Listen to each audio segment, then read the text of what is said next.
Bom, então eu vou dar agora para vocês um exemplo dessa questão do delineamento amostral e como que algumas escolhas podem mudar completamente o resultado, tá? Então, vamos supor, tá, que a gente tem uma doença X que ocorre em apenas um bairro e as pessoas acreditam que, em função dessa doença X, a população daquele bairro está entrando em declínio, tá? O número de pessoas, as pessoas estão morrendo, tá? E aí, algumas pessoas que foram lá, enfim, conheceram a área, sugeriram que essa doença X ela ocorre com maior densidade nas partes do bairro onde tem maior incidência de esgoto a céu aberto. Então, as áreas onde tem mais esgoto a céu aberto, teoricamente, aparentemente, tem mais pessoas doentes, tá? E aí, as autoridades, né, enfim, o prefeito resolveu encomendar um estudo de 2 anos para poder tentar entender o que está acontecendo, como que essa doença se comporta, enfim, como para depois eles conseguirem achar soluções, tá? Então, as pessoas que foram contratadas, né, traçaram 2 objetivos. Um que foi determinar se o número de pessoas doentes realmente está associado com a maior incidência de esgoto a céu aberto e se a população do bairro realmente está em declínio, né? As pessoas estão realmente morrendo ou não, tá? Então, eram essas 2 perguntas que eles precisavam responder. E aí, o pesquisador A que foi contratado, ele decidiu fazer uma contagem do número de doentes e do esgoto, né? Quando ele encontrava esgoto a céu aberto, ele anotava, fazendo transecções, né? Que atravessavam o bairro. Então, ele escolheu, né, algumas ruas, né, para fazer essas amostragens, tá? Então, aqui no primeiro ano, aqui tem, né, 3, 4, 5, né, transectos, como se fossem 5 ruas, tá? Que ele percorreu do início ao fim. E aqui a mesma coisa no ano 2. E aí, o que representam esses xizinhos e essas bolinhas? O X representa o número, as pessoas doentes. Então, toda vez que ele encontrava uma pessoa doente, né, ele está representado aqui pelo X. Só um minutinho, gente. E aí, a bolinha representa o esgoto a céu aberto. Então, sempre que ele encontrava um esgoto a céu aberto, né, está representado pela bolinha. E aí, no segundo ano, ele só contabilizou o número de pessoas doentes, porque não teve melhora no bairro, não teve mudança, então o número de esgotos era o mesmo, né? Porque não teve nenhuma obra, então não precisou fazer um levantamento do número de esgotos, porque era exatamente a mesma coisa, não houve melhora nem piora. E aí, só que ele, no segundo ano, ele também fez aqui, anotou o número de pessoas doentes. E aí, o que ele encontrou, né? Qual foi a representação que ele fez desses dados? Então, aqui ele botou no ano 1 e no ano 2 o número de pessoas doentes que ele encontrou em cada rua, tá? E aqui é no primeiro ano e no segundo ano. E aqui é a relação do número de pessoas doentes com o número de esgotos. E aí eu pergunto para vocês, o que vocês entendem desses gráficos, né? Como é que vocês interpretam o gráfico A e o gráfico B?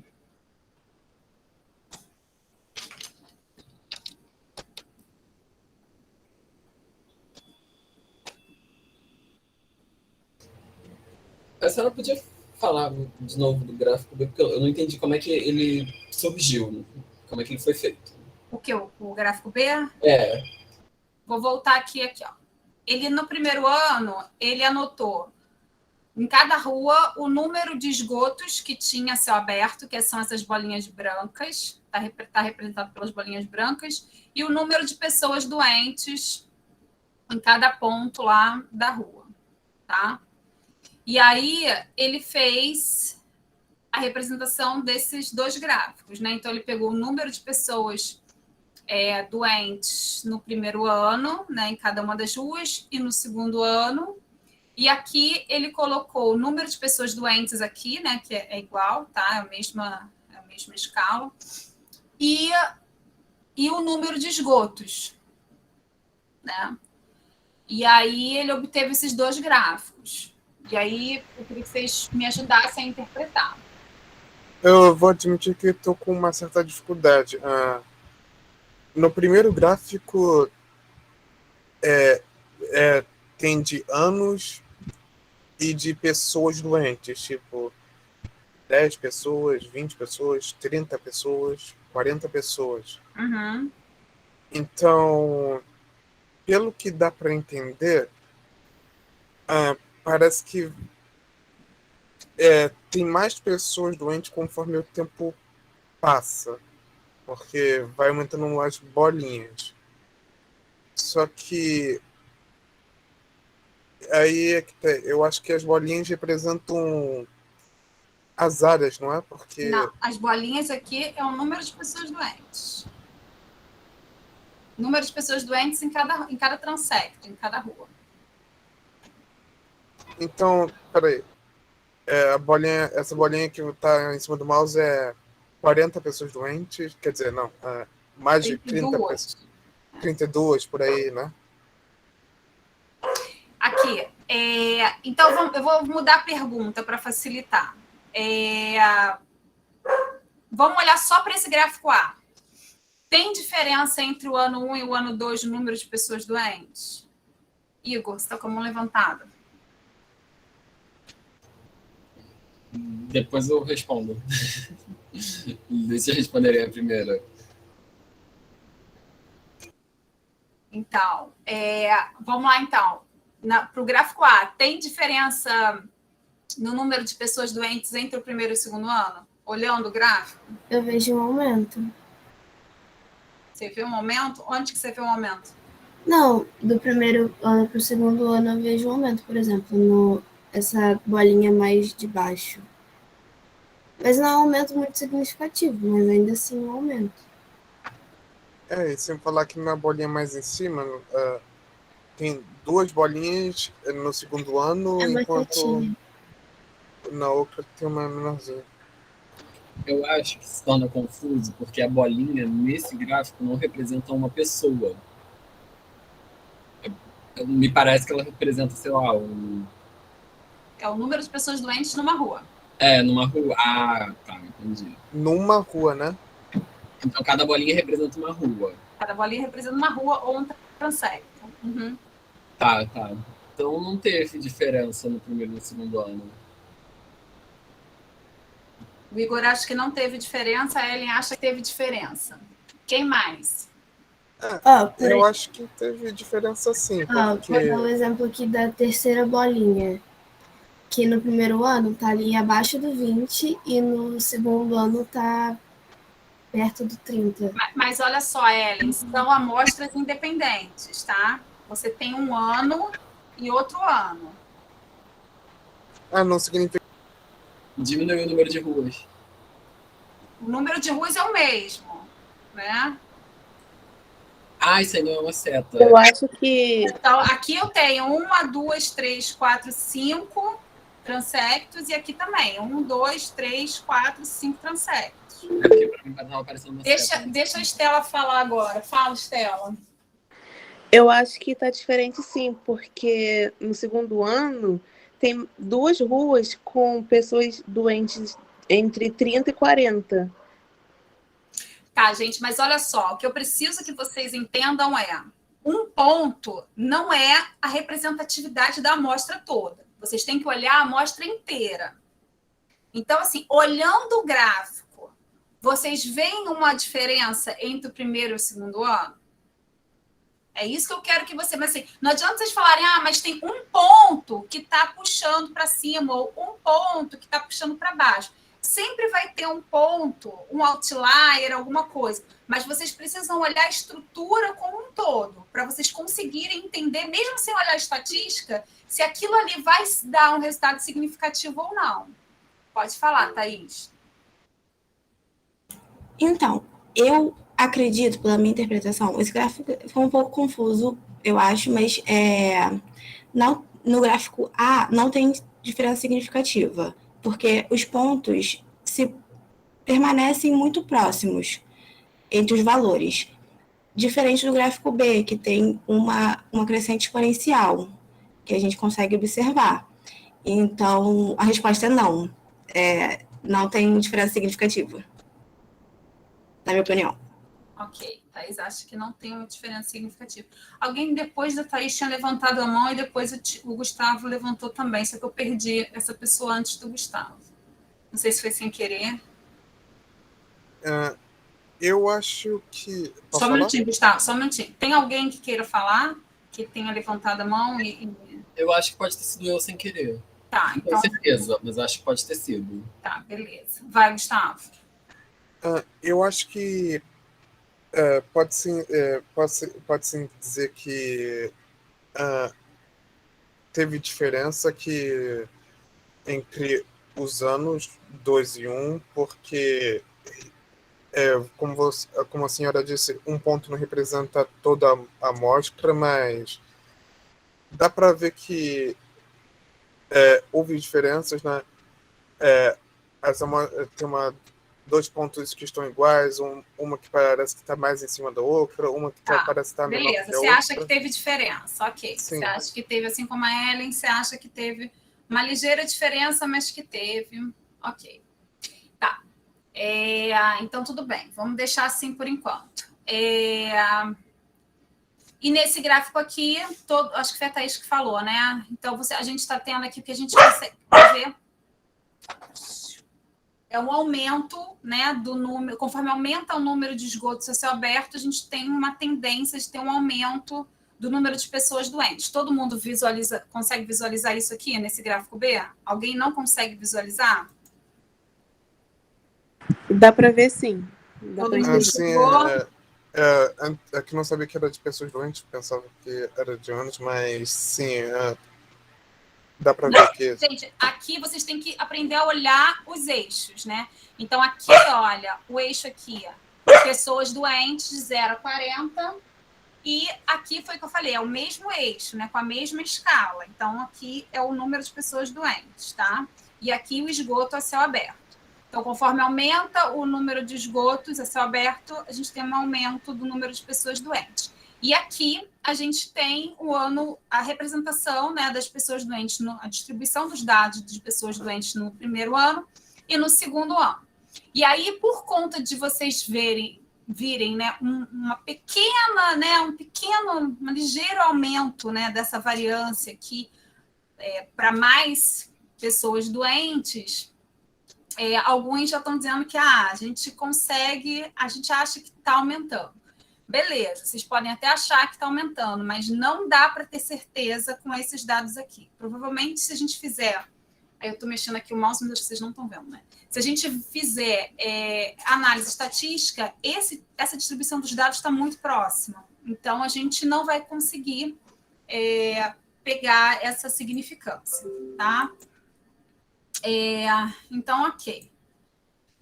Mas aí, então, vamos supor... Tá? Vamos supor que as autoridades tenham visto esse resultado e acharam estranho, porque eles falaram, gente, mas não deu diferença entre um ano e outro, mas as pessoas estão morrendo.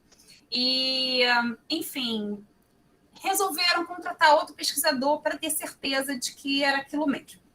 E aí, o pesquisador B, ele fez exatamente a mesma coisa, só que ele inverteu a posição.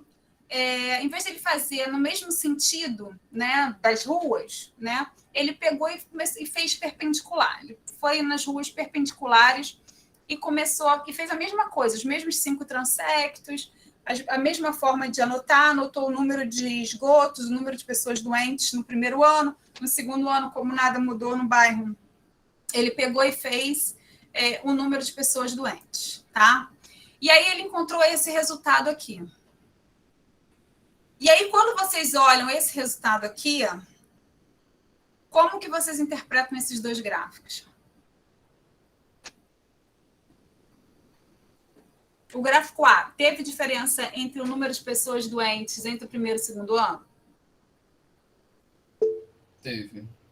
Thaís acha que sim, Igor acha que sim. Teve. Aqui a gente já consegue ver que teve, a gente já consegue ver de forma mais clara que há uma diferença no número de pessoas doentes. Então, no ano 2, realmente aumentou o número de pessoas doentes, tá?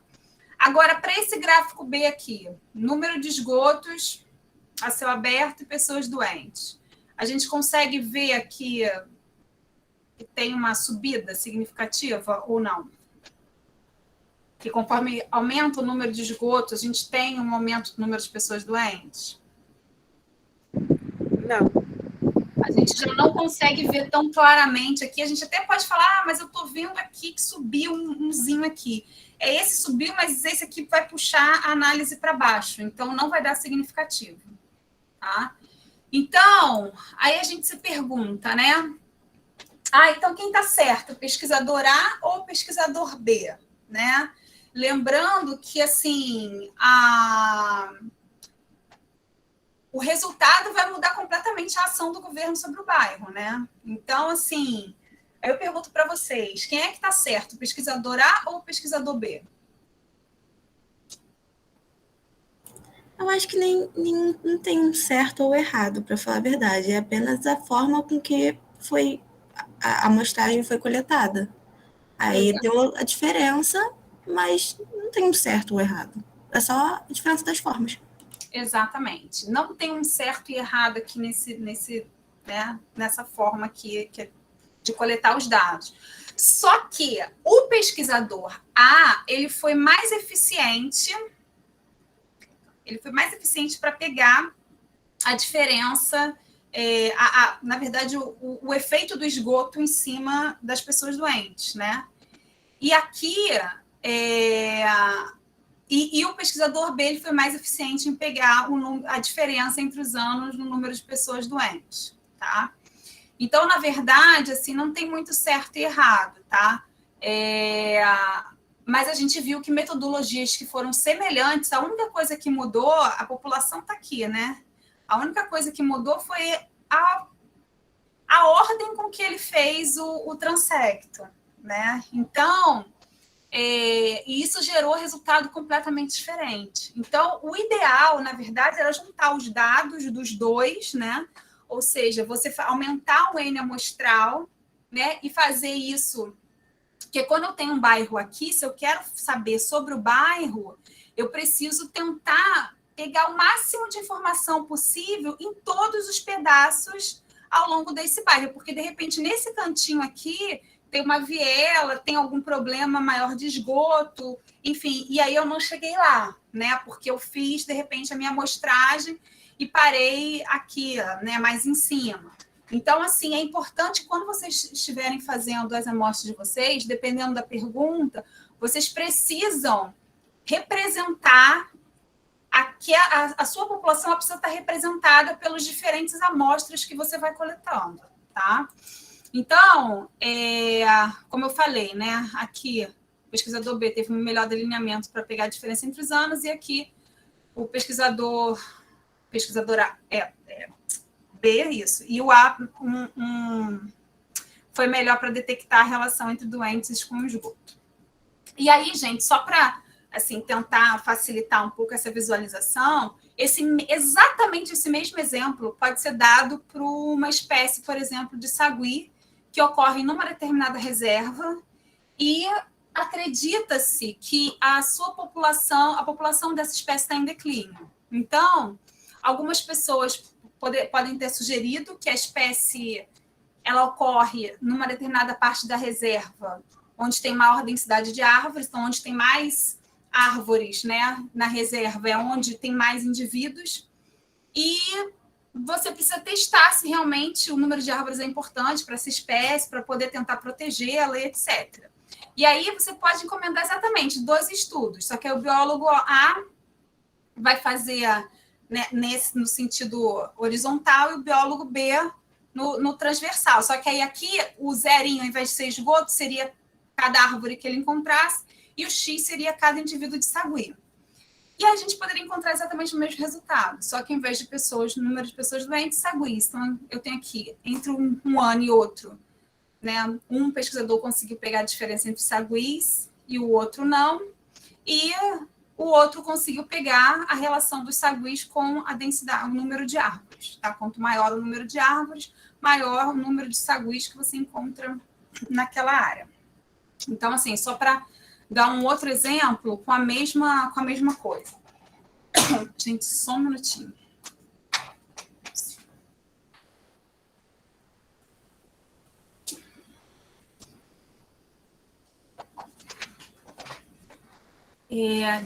Então, então, olha só, onde a gente tem, sempre que a gente tiver um forte gradiente nas densidades das populações, tá? A gente vai ter que tomar muito mais cuidado com como a gente coleta esses dados, qual é a orientação, qual é a forma, né? Se eu vou fazer um transect, se eu vou fazer uma parcela, né? Que é um quadrado. Tá terrível, gente. Ninoca hoje tá terrível. Então, assim, quanto mais forte eu tiver, né, de gradiente na população que eu estou estudando, mais eu vou ter que tomar cuidado com isso, tá? Se alguém quiser se aprofundar um pouquinho mais nisso, tem um livro, só que ele é em inglês, tá? Ecological Methodology, do Krebs, que ele fala de uma forma geral sobre essas questões também, tá? Então fica a dica de um outro livro aí para vocês. Além disso, além do Krebs, tem esse artigo, né, que eu acho que é interessante também, que fala sobre a insignificância, né, de você encontrar, de ter uma significância estatística, né? Porque é isso, não importa a significância, não importa você achar relação, que é o que normalmente todo mundo quer, tá? O mais importante é você realmente coletar os dados de forma que ele responda a sua pergunta, de forma que ele tenha um sentido biológico, tá? Então, a seleção das unidades amostrais, ela vai ser fundamental, gente. Então, a gente tem forma e tamanho das unidades amostrais vão ter que ser apropriados para a sua questão. Então, assim, que nem a gente está falando, a gente está trabalhando com bairro, né? Ok, você tem lá um bairro, você vai fazer o quê? Você vai fazer parcelas, né? Quadradinhos, você vai escolher determinadas áreas, você vai... De forma assim, você vai fazer isso de forma aleatória para poder, né, falar sobre o bairro inteiro, né? Você vai fazer um sorteio dessas áreas, como que você vai escolher essas áreas, né? Então, assim, você vai fazer, né, áreas menores ou você vai escolher áreas maiores para trabalhar, menos áreas, mas áreas maiores, né? Porque, assim, se a gente não coleta os dados da melhor forma possível, nenhuma técnica estatística, gente, nem a mais sofisticada do mundo vai resolver esse problema, tá? Porque a gente precisa... O que a gente quer é encontrar o padrão, entender o que está acontecendo, né? É se comunicar, é saber como as coisas funcionam. E se a gente tem viés, se a gente está coletando a coisa de qualquer jeito ou não está representando bem a nossa população, a melhor estatística do mundo não vai representar aquilo, tá? Então, vocês têm que ter sempre em mente, vocês têm a população lá, o problema que você quer estudar em relação, seja em relação animal, vegetal ou ser humano. Você, na hora de coletar os dados, suas amostras, você tem que ter representatividade do todo, para que, na hora que você fizer sua análise estatística, você consiga concluir, né, algo que faça realmente inferência àquela sua população.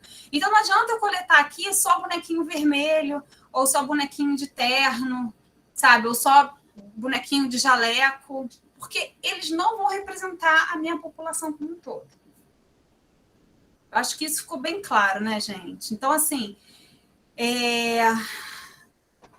você tem que tentar, nessa amostra, que óbvio que não vai ser a sua população, né? Porque a população normalmente é muito maior, né? Então a gente trabalha sempre com uma amostra, mas essa amostra ela tem que tentar representar tudo que está dentro dessa sua população ou o máximo possível, né? Porque sempre tem, às vezes, uma espécie rara que você não consegue pegar, né? Ou então um sintoma que é muito raro de uma determinada doença, e aí você acaba dentro daquela sua amostra, você não consegue detectar, ok. Mas você tem que ter um grau de associar a essa amostra um grau de certeza e incerteza, né? Quanto que você pode confiar naqueles seus dados para realmente responder aquela sua pergunta. E aí, normalmente, né, a gente fica, né? Até quando eu posso amostrar? Né? Até quando eu devo continuar pegando dados? Né? Quando que eu sei que já está bom? Então, uma das formas é a curva de suficiência amostral, né? Ou curva do coletor, onde a gente tem lá, né, o número de amostras e, ao longo do tempo, a gente vai vendo se a gente está pegando ainda a variação daquilo que a gente está querendo estudar ou não. Vai chegar um momento em que, por mais que eu colete dados, tipo, eu não vou ter nenhum caso novo, eu não vou ter nada de diferente. Então, eu já sei que esse meu N amostral aqui, sei lá, nesse caso aqui de 20, vai ser suficiente para ver a variação hormonal do TSH nas pessoas, por exemplo, tá? Então, eu queria que vocês fizessem um exercício bem simples.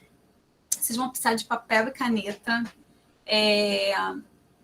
E eu queria que vocês me respondessem com quantos indivíduos vocês conseguem estabilizar a amostra de vocês. Vamos supor que isso aqui sejam pessoas,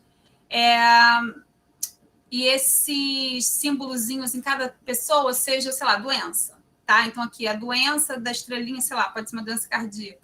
A doença do círculo, sei lá, uma doença pulmonar. Não importa, tá? Doença da estrelinha, doença do círculo, doença do triângulo. E aí, o que eu quero que vocês façam? Eu quero que vocês tentem montar um gráfico desse, tá? E aí, como que vocês vão fazer? Para facilitar, não precisa sortear, faz nessa ordem aqui mesmo. Finge que vocês coletaram os pacientes nessa ordem aqui que eles estão aparecendo. Aqui, depois vem para cá e tal. Então, assim, aqui. Aí, o que vocês vão precisar? Eixo X, né? Que é o número de pessoas. O eixo Y vai ser o número de doenças. Então, você vai começar lá. Seu primeiro dado vai ser um paciente, paciente 1, doença 1, né? Porque é a estrelinha, a primeira doença que apareceu. Aí, o segundo aqui é a doença da bolinha. Então, eu vou ter lá um paciente 2 com... Aí, eu vou botar 2, porque é uma segunda doença que surgiu, tá? E aí, assim por diante. Quando for, tipo assim, aqui, sei lá, calhou a estrelinha de novo, já teve uma estrelinha. Se já teve uma estrelinha, eu não vou colocar uma doença a mais. Eu vou pegar, vou aumentar, vai ter lá um número de pacientes, o meu 7º paciente, só que eu não vou colocar uma bolinha a mais, porque eu não tenho doença a mais, então a bolinha fica do lado. Assim, ó. Deixa eu voltar aqui. Que nem aqui. Tipo assim, eu peguei lá lá meu 18º paciente também tinha uma estrelinha, eu já tinha pego uma estrelinha antes. Então, eu vou e boto do lado, entendeu? Eu não boto uma bolinha acima, que nem eu fiz aqui. Tá vendo? Eu botei uma bolinha acima porque era uma outra doença. Aqui, eu vou botar do lado, porque eu não tenho mais nenhuma doença nova. E eu quero que vocês me digam com quantos pacientes vocês conseguem estabilizar essa amostra. Espera aí que eu vou botar lá para vocês poderem fazer. Vou dar 10 minutinhos para vocês fazerem, tá? Qualquer dúvida, me chama.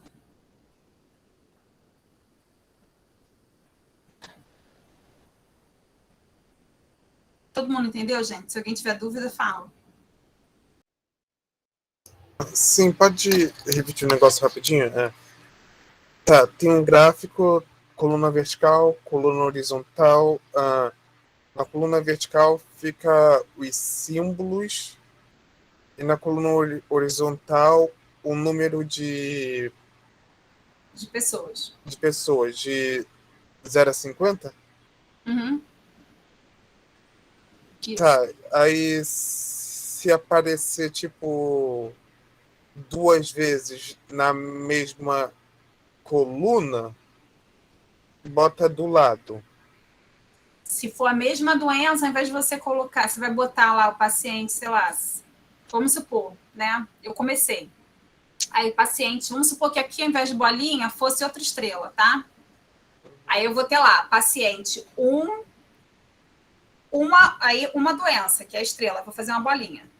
Aí, no segundo paciente, vou lá, paciente 2. Se fosse estrelinha, eu não ia colocar uma segunda doença, eu ia botar do lado, tipo, uma doença, porque é a mesma. Aí o terceiro já é o triângulo, aí eu vou e coloco uma segunda doença, entendeu?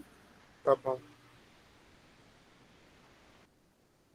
E eu quero que vocês me digam com quantas pessoas vocês conseguem estabilizar essa curva.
Gente, se vocês terminarem, antes me avisa, tá?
E aí, gente? Tá dando certo? Estão conseguindo fazer?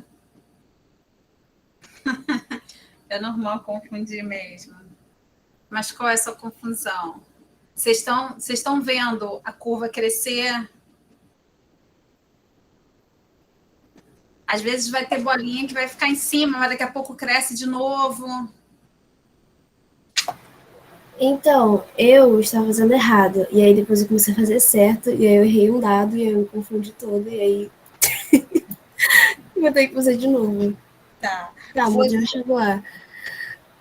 Alguém conseguiu finalizar assim o gráfico? Ninguém conseguiu, gente, terminar? Bom, me parece que aqui tá tudo errado, mas seguimos em frente. Não, tudo bem. Mas a sua curva, em algum momento, ela estabilizou? Ela gerou um platôzinho em algum momento de não ter mais mudança ou não? Não. Eu tô fazendo tudo de novo, assim, pra ver se dá certo, porque eu fiz de um jeito, eu vi que tava muito errado, assim, não parecia dar certo. Aí eu tô tentando de novo. Tá. Alguém conseguiu, gente, fazer? Ou tá todo mundo com dificuldade? Não, assim, não consegui fazer com bolinha, não, porque minha bolinha parecia que tava tudo na mesma direção. Ah, Aí eu tentei fazer tipo uma escadinha. tá, tudo bem. E aí? Tá fluindo muito legal, só que quando eu acho que vai parar, volta. Aí tem que subir de novo. É isso mesmo, é isso aí. E aí ela estabilizou já, ou você já terminou ou não? Ela estabilizou. Estabilizou com quantas pessoas? Deixa eu contar, peraí.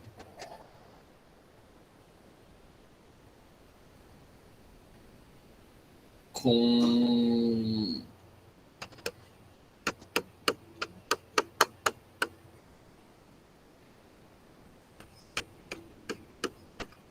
28. 28, isso aí, tá certinho. Alguém chegou na mesma conclusão que o Igor?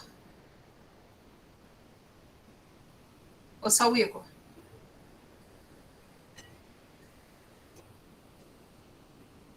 O total é de 50. 50 pacientes, 50 pessoas, né? Uhum.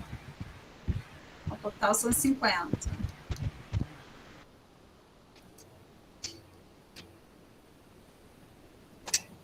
São 50 pacientes, mas são quantos símbolos? Eu acho que são 8 símbolos, né? Não, mas aí não importa muito quantos símbolos são, assim, porque, na verdade, algumas pessoas repetem a mesma doença, né? Repete o mesmo símbolo. Então, isso, na hora de fazer, não vai importar muito. É claro que importa, lógico, que se você tiver uma maior diversidade de doenças, você vai demorar mais tempo para estabilizar esse número. Mas não para você montar o gráfico, entendeu? Vande, quando repete, eu preciso colocar na mesma coluna? Você precisa colocar... Deixa eu botar aqui, nesse aqui. Deixa eu ver se tem algum gráfico depois. Não, não tem. Olha só. Vamos supor, tá? Porque agora eu não vejo mais aqueles símbolos. Mas vamos supor... Esquece que isso aqui é variação hormonal, tá? Vamos supor que isso aqui seja número de doenças, tá bom? Então, eu tenho lá paciente 1, estrelinha. Aí eu vou botar uma doença. Fiz a minha bolinha. O meu paciente 2, ele tem uma bolinha. Então, é outra doença. Então, meu paciente 2, uma bolinha. Meu paciente 3 tem uma cruz. Aí, então, é outra. É diferente da estrela, que é diferente do círculo. Tá? Uma cruz.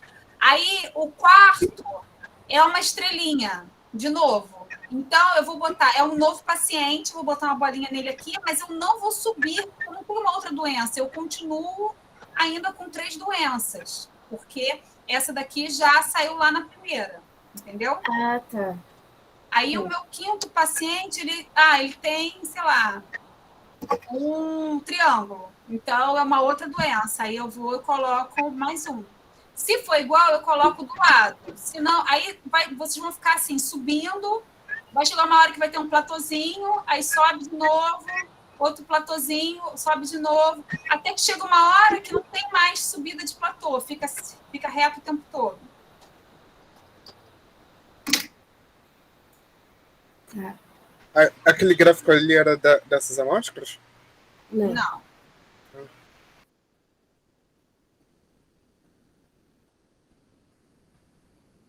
E aí, o que vocês vão ver? Vocês vão ver que quando vocês chegarem no paciente 28, esse platô ele não vai ter mais subida, ele vai ficar, porque não vai ter mais doença nova. Então, o ideal é que a sua amostra tenha pelo menos 28 pacientes, entendeu? Porque se for menor que 28, você não vai conseguir pegar a diversidade de doenças que você precisa. Ou a diversidade de sintomas, ou enfim, aí seja lá, ou a diversidade de espécies, seja lá o que você está trabalhando. E aí, claro que a gente não precisa fazer isso à mão, né? Tem um programinha, deixa eu voltar com o mouse aqui, tem um programinha, vou botar aqui no chat, chamado Estimates, que ele faz esse cálculo, né? Para que você tenha uma ideia do número amostral que você precisa para fazer suas análises, tá? Deu para entender, gente, ou não? Ou está muito confuso para quem ainda está tentando fazer o gráfico? Ou agora que eu expliquei, deu para entender? Deu. Acho que agora vai. Tá, deu para entender mesmo, né? Então, eu posso continuar aqui? Ou vocês querem terminar? Agora foi, estou conseguindo fazer. Acho que a senhora pode continuar. Posso continuar, gente? Deu para entender? E aí depois vocês fazem, se for caso de treinar? Então tá. E aí, então, o que é importante quando vocês estiverem pensando no delineamento de vocês? O que é importante vocês pensarem? Em todas as variáveis que possam estar interferindo aquilo que você quer estudar, tá? Porque isso vai te ajudar a entender quais são essas variáveis e você vai poder entender o que está interferindo, o que não está, escrever melhor sua hipótese, tá? Quais são as premissas do seu trabalho, enfim. Então, a gente estava lá naquele exemplo do esgoto e o número de pessoas doentes, né? Então, eu sei que o esgoto ele vai influenciar o número de pessoas doentes. Mas, se a gente parar para pensar bem, né, o número de pessoas doentes pode depender de muitas outras variáveis, né? E aí, o que acontece?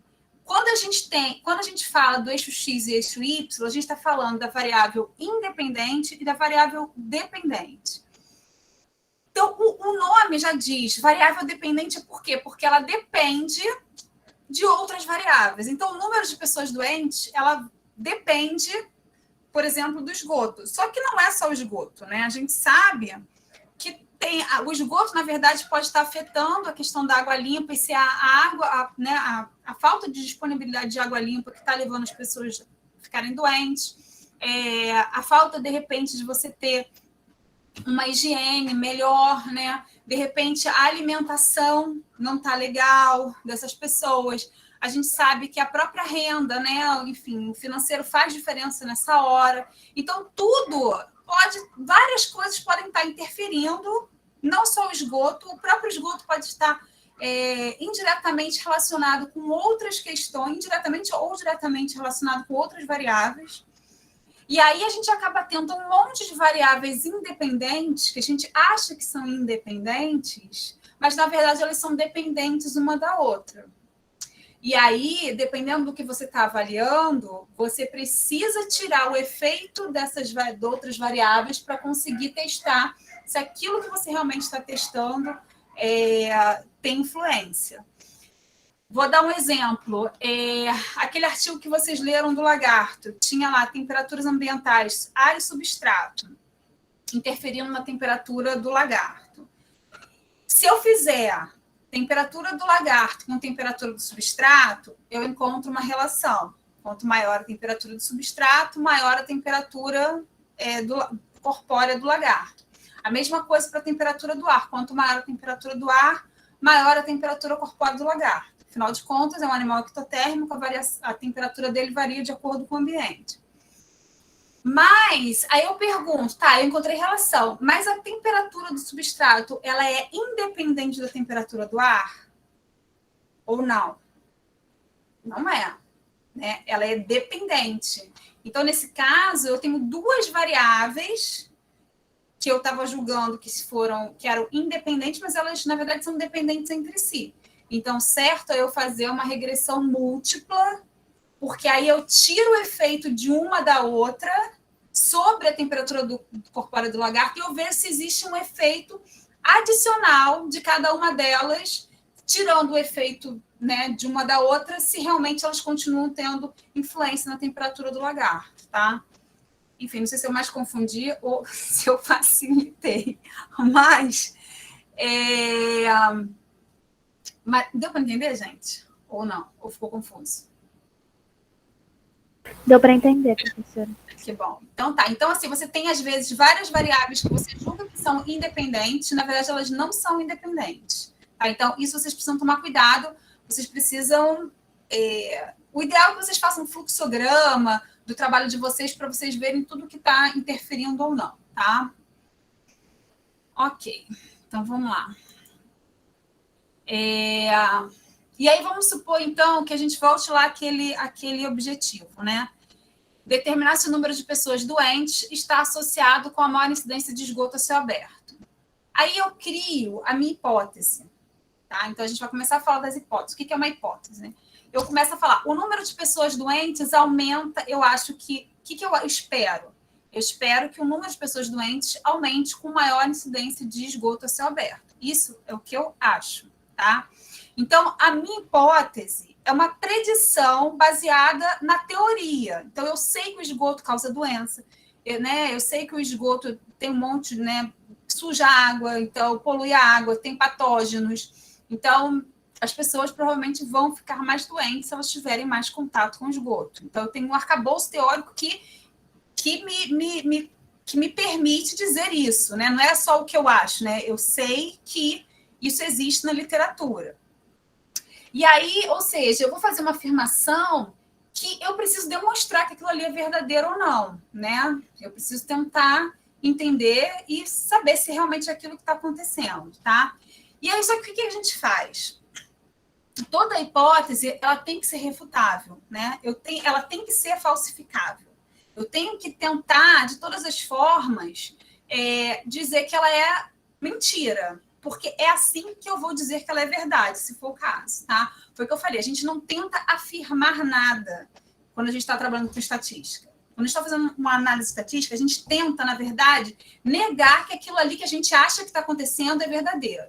Se a gente falha em negar que aquilo ali é verdadeiro, a gente falha em negar que aquilo ali é falso, então a gente consegue falar, realmente aquilo ali está acontecendo, tá?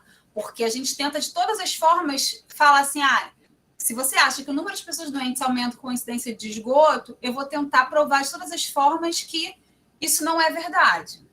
Se eu falho em conseguir tentar fazer isso, né, sinal de que minha hipótese ela realmente está certa, tá? Então, por exemplo, né, se você quer saber como é o desempenho locomotor, isso aqui é só para a gente relembrar algumas coisas. Vamos lá. Se você quer saber como é o desempenho locomotor de vegetarianos na cidade de Salvador, de novo, você não pode escolher um único bairro para realizar essa amostragem. Acho que vocês já sabem por quê, né? Se você escolhe um único bairro, você não representa... Você está falando da cidade de Salvador. Então, você precisa pegar... Lembra daquele mapazinho? Você precisa pegar vários pontos da cidade de Salvador para fazer a sua coleta, tá? E aí, por que isso é importante, né? Primeiro, porque a aleatoriedade não vai viciar só a amostra, né? Se você pega só um pedacinho, você pode ter um vício naquela amostra. Então, você tem que ter uma coisa aleatória e generalizada. E segundo, porque se você foca num determinado ponto, você acaba tendo o que a gente chama de pseudo-repetição. Você acha que está coletando um dado novo, quando, na verdade, você não está. Porque, na verdade, aquele dado ele se repete por algum outro motivo. Então, por exemplo, nesse caso aí de pessoas vegetarianas lá Deixa eu lembrar lá como é que é. Desempenho locomotor de vegetarianos, né? A galera vegetariano consegue correr bem ou não, né? Se eu pego para fazer essa minha análise de corredores só pessoas que são amigas do mesmo círculo de amizade, eles moram em bairros diferentes, então tudo bem. Mas se eles são amigos e saem sempre juntos, a dieta deles é muito parecida, eles provavelmente vão nos mesmos restaurantes, eles vão na casa de um do outro, ou seja, eles estão comendo as mesmas coisas. Então, eu vou ter aí um viés. Então, quando eu acho que eu estou pegando lá uma pessoa a mais, na verdade, eu não estou pegando uma pessoa a mais, porque eu estou tendo uma pseudo-repetição espacial aí, porque a dieta deles é muito parecida, eles vão sempre nos mesmos restaurantes, eles sempre almoçam, jantam, às vezes na casa um do outro. Então, eu não estou tendo diversidade, né? Se eu pego pessoas de uma mesma família para avaliar, tem toda a parte genética ali daquela família que pode estar interferindo. De repente, eles têm uma genética ótima, são ótimos corredores e têm uma resistência muscular muito boa, sabe? E aí eu vou dizer que todos os vegetarianos são excelentes, né? Quando, na verdade, eu peguei uma família e aquela família, por uma questão genética, na verdade, é que tem isso. Então, apesar de serem indivíduos diferentes, eu não tenho amostras, eu faço uma pseudo-repetição. Em vez de eu ter uma amostragem diferente, eu não tenho, tá? É claro que isso tudo vai depender da sua pergunta, né? Se eu quiser saber, dentro de uma família X, se eles realmente têm um desempenho ou não, ok, entendeu? Então, assim, minha pergunta é muito específica e não teria problema nenhum, tá? Então, pode falar, Igor. Tipo assim, uma vez aconteceu lá no laboratório, lá o pessoal trabalha com Hanseníase, né? Numa colaboração com a Fiocruz. Aconteceu de, por exemplo, a gente tinha amostra de uma menina, aí ela se participou do estudo, mas ela foi incluída. Semanas depois, assim, nem muito tempo depois, veio uma irmã dela, né, também era Hanseníase, diagnóstico deu positivo e tudo mais. E ficou essa discussão, se ela poderia ou não entrar no estudo por serem irmãs, né? Elas moravam juntas e tudo mais. Para mim, na época, não parecia ter problema, porque a pesquisa era sobre se um fator, uma quimiocina fazia parte da resposta imunológica e tudo mais. Mas agora eu estou reflexivo. Dependendo da pergunta, tem problema sim. Era saber a participação do TNF-alfa, se não me engano, na resposta imune. Se elas são irmãs, elas provavelmente vão ter o mesmo tipo de problema, né? Tipo, ela basicamente teria a mesma resposta. Nossa. Exatamente. Então, você não teve um dado a mais, na verdade, entendeu? Ao invés de, sei lá, 50 pacientes, é como se você tivesse tido 49. Porque o dado delas duas provavelmente vai ser muito parecido. Nossa, nunca tinha parado para pensar nisso. O problema é quando você tem uma amostra dessa só, na sua análise, na sua amostra toda, talvez isso não faça tanta diferença. Você vai ter um dado pseudo repetido ali, mas isso não vai mudar o seu todo. Agora, se você pega uma família inteira, 30 pessoas da mesma família, isso vai dar um viés na sua amostragem. Porque aí vai ser, na verdade, sua amostra vai estar representando aquela família e não a população do pessoal que tem Hanseníase. É uma particularidade daquela família que tem um outro problema genético X, que, enfim, de repente a alimentação interfere, eu não sei exatamente o que interfere nesse... Parando para pensar, quase, tipo, por exemplo, galera de tuberculose e Hanseníase, quase todo mundo faz tratamento nos mesmos lugares no Rio de Janeiro. E os estudos voltados para esses pacientes tem que ter uma observação muito maior agora, né? Tipo, porque vai passando, pessoas que moram junto, dependendo da forma que você está fazendo o tratamento, quando ela começou, ela acaba passando para a família toda, elas vão fazer o tratamento no mesmo lugar, e às vezes isso não é observado na hora de chamar a pessoa para o estudo. Não, mas isso tem que ser observado. Onde a pessoa faz tratamento, tempo de tratamento, dosagem de droga, quanto tempo usa a droga. Sim, mas é que eu tô falando da questão, tipo assim, observar se quem está indo também fazer a consulta dias depois, por acaso é parente daquela pessoa. Sim, precisa. Precisa. Esse mais Tem- observado. Eu não lembro de, tipo, disso ser tão observado assim. No É. dia a dia. Então, isso deveria estar no questionário, né? Você tem outros membros da família, ela faz parte do, entendeu? Ela já faz parte dessa pesquisa ou não. Isso deveria ser uma das perguntas, para facilitar a identificação. Sim. Porque isso pode, sim, dependendo da pergunta, trazer um viés. Dá um viés. Nossa, que loucura. Isso pode dar um viés, dependendo da pergunta, tá? Não é com toda pergunta que vai dar, mas dependendo da pergunta, sim. Sim. Tá? Então, uma outra questão é que a gente já viu, é a questão do número amostral, né? Que vocês viram que, às vezes, se você tem lá poucas amostras, você vai ter um resultado X. Então, aqui, por exemplo, qual é o número de pessoas fumantes em Ondina, em Salvador, né? Então, se eu pego lá, sei lá, cinco pessoas, eu vou ter uma média de 2,4 pessoas que fumam X cigarros por dia, entendeu? Se eu aumento aqui a minha amostra, às vezes eu pego lá, eu aumento para 3,8 cigarros por dia. Então, é muito diferente eu falar que as pessoas de Ondina, né, elas fumam, sei lá, 3,8 cigarros do que fumar 2,4. É uma diferença muito grande. Então, assim, eu preciso realmente ter um tamanho amostral que me dê uma acurácia para eu dizer que aquilo ali realmente está funcionando daquela forma naquela população, tá? E aí, vocês estão muito cansados, gente? Eu posso terminar só com esse exemplo? Vocês acham que aguentam? São 7h21. Dá sim, dá sim. Tem certeza, gente? Se vocês estiverem muito cansados, pode falar. Tá tranquilo, professora. Então tá, eu vou dar esse exemplo aqui e aí a gente encerra, então. E aí eu continuo amanhã. Só dá exemplo, não vai passar o exercício não, né? Não, vou só dar esse exemplo. Tá bom. Tá? Aqui vai ser um exemplo para vocês discutirem também.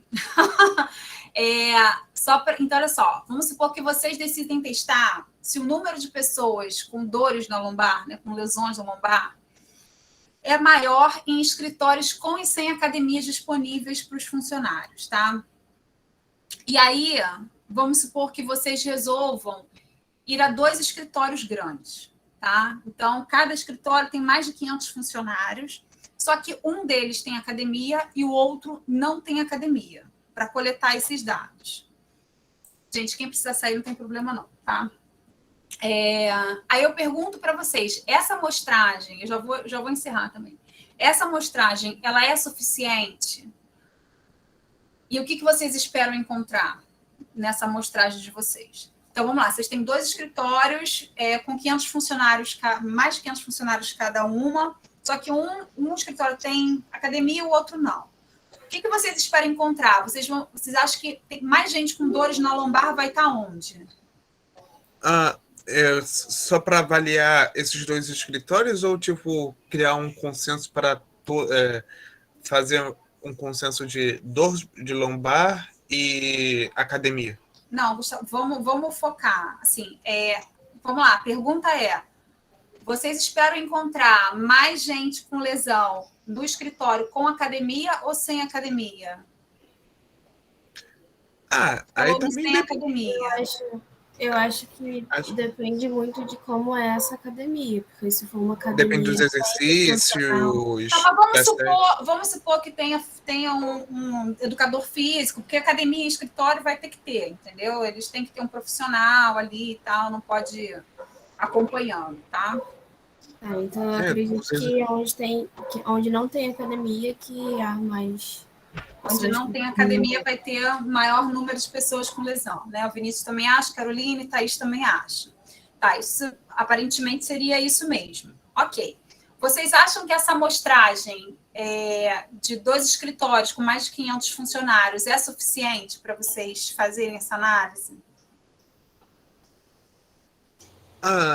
2 escritórios com mais de 500 funcionários, mas os 2 escritórios juntos? Diferentes. 250 cada escritório? Ou, não, 500, cada um com mais de 500 funcionários. Então, tipo, 1.000 funcionários no total de amostras. Sim, juntando os 2 escritórios, sim. Vai, Thaís, fala. Eu levantei a mão sem querer, mas eu posso falar. Eu acho que não o número de escritórios, mas o número de funcionários, sim. Tá. Igor. Eu acho que tem que pensar nos critérios de exclusão, porque pode ser que dos 500 funcionários que tem academia, nem todos façam academia. Sim, você vai ter que realmente selecionar só os que fazem academia e os que não fazem mesmo fora, né? Para poder também avaliar, né? Isso é uma boa observação. Né? Quando você for avaliar os funcionários, você vai ter que perguntar se eles realmente frequentam a academia, quantos, né? E fazer só com os que frequentam a academia, e lá no outro, os que não fazem academia nem fora, né? Para não dar o viés. Aí sim a gente ia ver da onde daria essa amostragem para falar. Que tem que ver se faz academia. Rapidinho, Gustavo, deixa o Igor terminar. Acho que o Thaís falou 2 escritórios, parece pouco, mas pode ser também um problema da cadeira daquele escritório.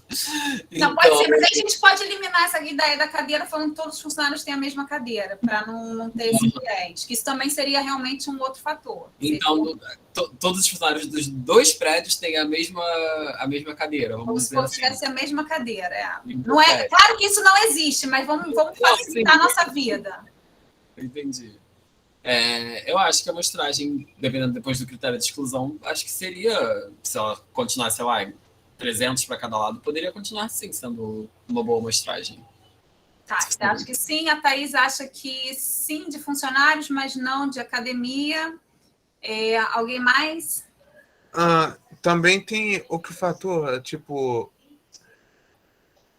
coisas que podem afetar a lombar, mas que não tá diretamente relacionada a exercício físico. Não, sim, mas vamos supor que todo mundo é saudável, vamos tirar os viés. Eu acho ótimo vocês estarem pensando nisso tudo, porque isso é super importante mesmo, a gente pensar que são as variáveis. Vamos fingir que eles são como se fossem ratinhos. Vamos fingir que todo mundo saudável aqui, né? Teoricamente, né? Assim, não teria outra doença em função disso. Mas Alguém então, tem eu acho Covid? que... Oi? Nada, não, esquece. Fiz uma piada só. Tá. Desculpa, não ouvi. Mas, assim, uma coisa que a Thaís chamou a atenção é importante. Se você vai lá e pega nesses 2 escritórios, você vai ter lá número de pessoas com lesão e o número de pessoas com lesão no escritório com academia e no escritório sem academia, né? E aí, quando você olha, na verdade, você acha algo estranho, porque com academia você tem um número maior de pessoas com lesões do que no sem academia. Aí você fala, gente, isso está esquisito, né? Então, assim, na verdade, 2 escritórios, né, que na verdade é 1 para cada, é muito pouco, é uma amostra de cada que você tem. Você não tem 300 amostras de 300 funcionários, né? Porque esses 300, você vai ter um número X desses 300, sei lá, 60 tem lesão, né? E aí? Então, isso é uma amostra, porque é um escritório. Então, para você entender se escritórios com academia favorecem, né, o menor número de lesões, você vai ter que aumentar o seu número de escritórios, independente do número de funcionários que tenha, né? Claro que você também não pode pegar uma amostra de funcionários pequena, mas você tem que ter um número maior de escritórios para você conseguir perceber essa diferença aqui. Acho que até uma colega falou, para determinar se em escritórios a lesão no lombar é muito pouco se for comparado só 2 escritórios, mas se for comparar que em academias, se a academia é um fator que pode afetar a dor na lombar, acho que esse número de funcionários seria bom, não é? Não, o número de funcionários, você precisa ter um número de funcionários mínimo, claro, né? Para você poder avaliar. Não adianta você ir num escritório e avaliar 2 pessoas. Isso não vai representar o escritório. Então, se o escritório tem 500 pessoas, você tem que representar grande parte dessa amostra para você ter uma representatividade daquele escritório, né? Mas aí também não adianta você fazer só um escritório com academia e um escritório sem, porque você está comparando, enfim, 2 escritórios apenas, entendeu? Então, isso não vai te responder a questão se escritórios com academia favorecem um menor número de lesão na lombar, tá? Então, você precisaria de uma amostragem maior de escritórios. Deu para entender, gente? Ou ficou confuso? Deu. Deu sim. 2 escritórios é muito pouco. Teria que ser mais escritórios, não é? Para fazer essa associação de academia com lombar. Deixa eu dar, só para a gente finalizar aqui, olha, só mais aqui. Esse mesmo raciocínio que a gente acabou de falar, a gente podia usar para um outro exemplo. Por exemplo, eu quero saber se riachos, onde tem lagostim, né? Se eu tenho se riachos com predadores, eu tenho menos lagostim do que riachos sem predadores, tá? Então, eu pego lá 2 riachos e vejo, né? Peixes, né? Riachos com peixes predadores e sem peixes predadores. Aí eu analiso se tem muito ou pouco lagostim, né? Um riacho com e sem predadores não vai me dar muita coisa. Conforme eu aumento o meu número de riachos, aí eu consigo ver que realmente, onde não tem predadores, eu consigo ter um maior número de lagostins, tá? Deu para entender, gente? Alguém tem alguma Professora, Oi, Vinícius. esses exemplos do escritório, parece que a pesquisa fica enviesada para o escritório, né? Ela, na verdade, ela fica ela não tem número amostral suficiente. Ela fica tipo 1 com 1, né? Assim, é muito pouco. É como se eu estivesse comparando, sei lá, que nem a gente falou de homens e mulheres. Se eu pego uma mulher e um homem e comparo, e aí tem diferença na altura de homens e mulheres? É uma mulher e um homem. Isso não me dá um N bom, entendeu? Para eu comparar. Eu fico sem variância ali, eu não tenho um número amostral suficiente. Alguém, gente, ficou com dúvida até aqui? Não? Então... Ainda tô juntando as peças, mas eu acho que não fiquei com dúvida, não. Se eu tiver, eu pergunto amanhã. Pode ser? Não, pode ser, com certeza, sem problema nenhum. A gente encerra por aqui, mas, assim, surgindo dúvidas, a gente tira